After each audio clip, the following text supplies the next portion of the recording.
শুভ সকাল বন্ধুরা, কেমন আছো তোমরা সবাই? আশা করি ভালোই আছো। আমি মোটামুটি আছি। তোমরা তো সবাই জানোই যে আমার বৌদির প্রচণ্ড শরীর খারাপ, হসপিটালে ভর্তি। আর আজকে হচ্ছে চতুর্থ দিন। আজকেও যাব, কারণ বাড়িতে তো সবাই তো একভাবে থাকতে পারবে না, কেউ গিয়ে থাকতে হবে। তারপরে সবাই বাড়ি আসবে, ওরাও খাওয়া দাওয়া করবে, স্নান করবে, তারপরে ওরা যাবে, তারপরে আমরা আসবো। এইভাবেই এই কটা দিন চলছে। তা দেখো, আজকে আমরা সকালবেলা যাইনি, ভাবছি আমরা বিকালবেলা যাবো। এই কয়দিন ধরে তো একভাবে পুরো সকাল থেকে রাত পর্যন্ত থাকছি। তা আজকে ভাবছি যে বিকেলবেলার দিকে যাব। তা তোমাদের দাদাভাই তো কয়দিন কাজ ছুটি ছিল, তা ভাবলো যে আজকে কাজে যাবে। তা সকালবেলা ঘুম থেকে ওঠার পর থেকে একা নিয়মে বৃষ্টি হয়েই যাচ্ছে, কাজে আর যেতে পারলো না। তবুও কাজে গেছিলো, বললো যে আজকে আর কাজ হবে। আমি কাজে গেছিলাম, কাজের মধ্যে ফেরত চলে এসেছি বৃষ্টির জন্য। তারপর বাড়ি চলে আসলো। আর আমি এইদিকে সকালবেলা ঘুম থেকে উঠে হচ্ছে বিছনা টিছনা গুছিয়ে নিয়েছি। আর তারপরে কি করেছি, এই দুদিন ধরে যা গেছিলাম আমি, কারণ রাত্রে রাত্রে বাড়ি আসছি, জামা কাপড় তো কিচ্ছু কাচা হয়নি, সব খুলে রেখেছিলাম। তা সেই জামা কাপড়গুলো নিয়ে সব টাইম কলে জল ছিল, কাচাকুচি করে নিয়ে একেবারে রেখে দিয়েছি। বৃষ্টির জন্য তো বাইরে মেলতে পারবো না, বারান্দায় পরে মেলে দেবো। তা এখন হচ্ছে 10টা 25 বাজে, সকাল থেকে কিচ্ছু খাওয়া হয়নি এখনও। তা ওষুধ খেলাম, জল খেলাম। আর এখন দেখো তোমাদের দাদাভাই চা করে নিয়ে এসছে, লিকার চা। আর এই যে তার সাথে এই বিস্কিটটা আমরা খেয়ে নিই। আর ভাতও আছে কটা, ভাত একটু পরে ও তোমাদের দাদাভাই আর ছেলে খেয়ে নেবে, আমি আর খাবো না। একেবারে দুপুরে রান্না করব। তার দুপুরে রান্না করব বলতে কিছুই রাখবো না, কারণ মন মেজাজ ভালো নেই, খেতেও ইচ্ছা করছে না। কালকের তরকারি আছে ফ্রিজে রেখে দিয়েছি, ওটা গরম করবো আর আলু সিদ্ধ দিয়ে ভাত করব। তাই এইটাই দুপুরে খাওয়া দাওয়া করে বিকালবেলা আবার যাব বৌদিকে দেখতে। তা এই পর্যন্তই। আবার যখন তোমাদের কাছে আবার পরে আসছি, পরে কথা বলছি তোমাদের সাথে আবার। ঠিক আছে।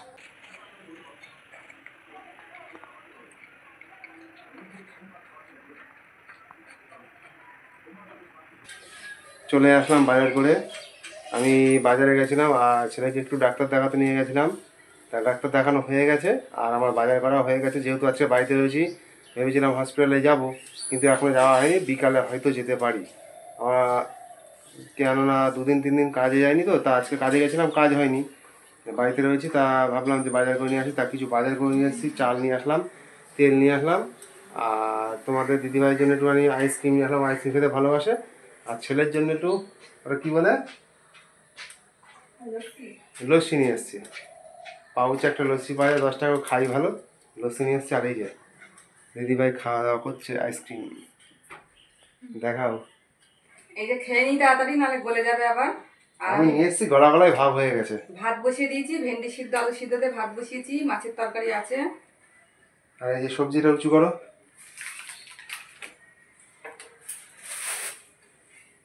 এই যে সবজি, আলু আর ঝিঙে। আর ব্যাগে তেল আছে, চাল আছে, এইসবই নিয়ে আসলাম। আর একটা বাজার করে ব্যাগ কিনে নিয়ে আসলাম। এখন বাজে 9:45। এখন যাচ্ছি আমি হসপিটালে।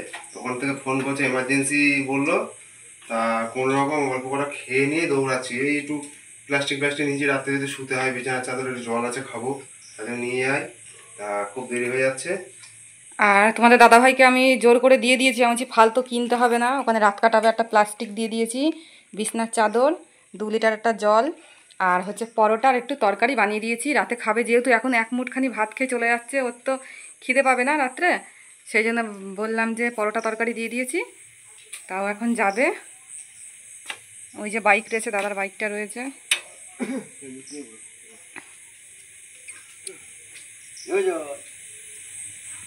এখন এই যে রেডি হয়ে বেরিয়ে পড়ছে,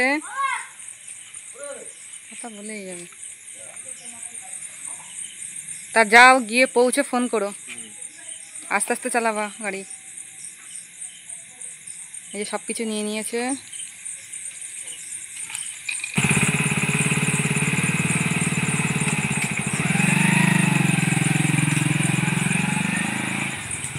ওর জন্য পরোটা বানিয়ে দিলাম, নিয়ে চলে গেল। আর 3টে পরোটা বানিয়েছিলাম, ছেলে 2টো খেয়েছে, আমি একটা খাবো এখন। তা খেয়ে নিই, তারপরে পরে 10টার দিকে ভাত খাবো। চলে আসলাম সন্ধ্যাবেলায়। আর আগামীকাল আমি গেছিলাম হসপিটালে, আমি কিন্তু বাড়িতে আসলাম আজকে ঠিক বিকাল 4টে 4:30টার সময় বাড়িতে এসেছি। আগামীকাল রাত্রি 9টার সময় গেছিলাম হসপিটালে, তোমরা তো দেখেছো অবশ্যই। 9টার সময় বেরিয়েছি। তা খুবই ক্রিটিক্যাল অবস্থা ছিল। আর রাস্তায় যেতে যেতে আর একটা অবস্থা হয়েছে, সেটা হচ্ছে রাস্তায় যেতে যেতে পুলিশ ধরেছে। যেহেতু গাড়ি আমার নামে নেই, আমার ওয়াইফের দাদার নামে গাড়িটা। পুলিশ ধরেছে যথারীতি, কাগজপত্র দেখাতে হবে, কাগজপত্র তো আমার কাছে নেই। এবার যাই হোক, অনেক রিকোয়েস্ট করার পর, এটা সেটা বলার পর, মানে অনেক আকুতি মিনতি করার পরে যাই হোক ছাড়লো। ছাড়ার পর তখন হসপিটালে তখন পৌঁছলাম 10টা বাজে রাত। তারপরে 10টার সময় ওখানে গিয়ে পৌঁছলাম। বৌদিকে রেখেছে আইসিইউতে রেখেছে, নর্মাল এমনি ঘরে রেখেছিল যখন, তারপরে শরীরটা আরও খারাপ হয়ে গেছিলো, তার জন্য আইসিইউতে রেখে দিয়েছিল ভর্তি করে। ওখানে আইসিইউদের মধ্যে কোনো রকম কোনো মহিলা বলো পুরুষ বলো কাউকে ঢুকতে দিচ্ছে না, একমাত্র শুধু ওই যারা নার্সরা থাকবে আর রোগীরা থাকবে। আর ডাক্তারবাবুরা তো অবশ্যই চেম্বার ভিতরেই আছে, ওর মধ্যে একজনক দেখেছিলাম একটু উঁকি মেরে, দেখলাম যে রয়েছে। তা ডাক্তারবাবু, লেডিস ডাক্তার আছে, জেন্টস ডাক্তার আছে, সবার সঙ্গে কথা বলেছি। তা বলছে তোমাদের পেশেন্টের খুব ক্রিটিক্যাল অবস্থা, আজকে রাত্রের মধ্যেই মানে অপারেশন করতে হবে। যখনই অপারেশনের কথা বলেছে তখনই তো আমাদের মাথা খারাপ হয়ে গেছে হঠাৎ করে। তখন কি করব, ব্লাড লিখলো, 1 পাউচ ব্লাড দিলাম, যাই হোক পেয়ে গেলাম। দ্বিতীয়বার আবার ব্লাড লিখেছে অপারেশনের সময়, তখন ওই ব্লাড কোথাও খুঁজে পাচ্ছি না। একবার দুতলায় যাচ্ছি, একবার নিচে নামছি, দুতলায় যাচ্ছি, নিচে নামছি, এই করতে করতে 8-10 বার নেমেছি। ব্লাড চিন্তায় মানে ভেঙে পড়েছিলাম, তখন মাথা যন্ত্রণা উঠে গেছে। আমি আর আমার সঙ্গে একটা বন্ধু গেছিলো আমাদের পাড়ার, ও একবার বলেছি, ও আমার সঙ্গে চলে গেছে 9টার সময়। তা যাই হোক, ঠাকুরে কি ভাই ব্লাডটা পেয়ে গেছিলাম, ব্লাডটা পেয়ে গেছি। আর একটা জিনিস, আমি ফোনটা নিয়ে যাইনি, কেননা বৃষ্টি বৃষ্টি হালকা হালকা পড়ছিল, তো এই জন্য ফোনটা আমি নিয়ে যাইনি। আমার সঙ্গে যে গেছিলো ছেলেটা, ওর কাছে ফোন ছিল। তো এবার ওর ফোনে আর ভিডিও কিছু করিনি। আর ওই সময় না ভিডিও করার মনটাই চলে যায়, তখন চাইছিলাম নিজের মানুষটাকে বাঁচুক। ভিডিও তখন না, 2-4 দিন পরে ভিডিও হলেও অন্য ভিডিও করা যাবে, কিন্তু নিজেদের মানুষটাকে বাঁচুক সেই সময় মনে হয় না যে ক্রিটিক্যাল অবস্থার মধ্যে ভিডিও করি, চাই না মন। তো যাই জন্য ভিডিও করতে চাইনি, করিনি তখন। তা বলছি, যেহেতু আগের ভিডিও দেখেছো আমরা হসপিটালে ছিলাম, তা তখন রাত বাজে 10টা, 10টা কি 10:30 মতো বাজে, তখন ওটিতে নিয়ে যাই।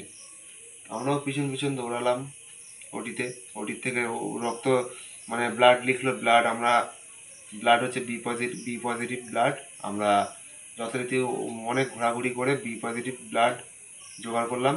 করার পরে ওটিতে ঢুকিয়েছে 10:30টার সময়, বার করেছে 2টোর সময়, আর রুমে দিয়েছে 2:30টার সময়, আর আমরা নিচে এসেছি 3টের সময়।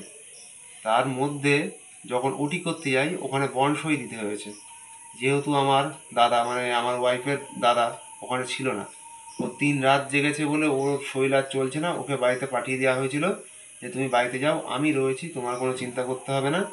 তা ওখানে যথারীতি থেকে ওখানে বন্ড সই দিতে হয়েছে। দেওয়ার পরে নিচে চলে আসলাম, ওখানে তো থাকতে দেয়নি, নিচে চলে আসলাম। এসে প্রায় 3টের সময় একটু প্লাস্টিক পেতে বাইরে থেকে প্লাস্টিক নিয়ে গেছিলাম, তা ওখানে 3টের সময় শুয়ে পড়েছিলাম। ঘুম কি আর হয়, আওয়াজ হচ্ছে এখানে, আওয়াজ হচ্ছে ওখানে, আওয়াজ হচ্ছে, সে করতে করতে প্রায় 4টে 4:30 বাজলো। একটু চোখ বন্ধ করেছিলাম, আধা ঘন্টা 40 মিনিট শুয়েছিলাম, তো উঠে গেছে আবার, কেন হসপিটালের মধ্যে ঘুম হয় না বাড়ির মতন। তো উঠে গেলাম। তারপর থেকে সকালবেলা পর্যন্ত এই বিকাল 4টে 4:30 পর্যন্ত হয়ে গেল, থাকতে থাকতে রিপোর্ট করে, রক্তের রিপোর্ট আবার করতে 3 জায়গায় করিডোরে। 4:30টার সময় বাড়িতে আসলাম, এসে কটা খেলাম, খেয়ে নিয়ে শুয়েছিলাম, ঘুম হয়নি, মাথা যন্ত্রণা করছে এখন। তারপর চাটা করলো সন্ধ্যেবেলা, করে চাটা খেলাম, একটু মুড়ি চানাচুর খেলাম, খাওয়ার পরে এখন এই পর্যন্ত। আর কি হয়েছে ডিটেলস ঘটনাটা তোমাদের দিদিভাই বলবে অবশ্যই পরে সেটা। আর সারাদিন বৃষ্টি হয়েছে আজকে, সারাদিন বৃষ্টি হয়েছে, আর ভিজে ভিজে বাড়ি এসেছে, আরো জ্বর চলে এসছে। আর কি না কি বৃত্তান্ত সব কিছুই বলবে। তা আজকের ভিডিওটা এই পর্যন্ত, আর তোমরা সবাই সুস্থ থেকো, ভালো থেকো, গুড নাইট।